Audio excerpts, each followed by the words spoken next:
એક જરૂરી સૂચના ગણો કે એક ઇન્ફોર્મેશન ગણો એ છે કે આપણા ગુજરાતની અંદર અમદાવાદ છે, બરોડા છે, કે પછી કચ્છ છે, કે હિંમતનગર છે, કે આખું ગુજરાત આપણે ગણી લઈએ કે આપણી ગાડીઓની અંદર ઉપર કેરિયર છે કે જેમાં આપણે જે બી કસ્ટમર હોય બરાબર છે એનો સામાન મૂકતા હોઈએ છીએ, કારણ કે આપણી પાસે ઓલમોસ્ટ બધી સીએનજી ગાડી જ હોય છે, બરાબર છે.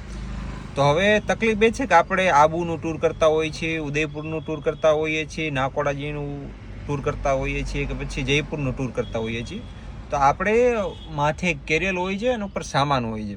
તો હવે તકલીફ એ છે કે રાજસ્થાનની અંદર કેવું છે કે આપણે ત્યાંની ગવર્મેન્ટે કેરિયર બેન કરી દીધા, મતલબ કેરિયર બંધ કરી દીધા છે. જો કોઈ બી ટેક્સી ગાડીની અંદર કેરિયર હશે તો એમાં 5,000નો મેમો છે. કેટલા? 5,000નો મેમો છે.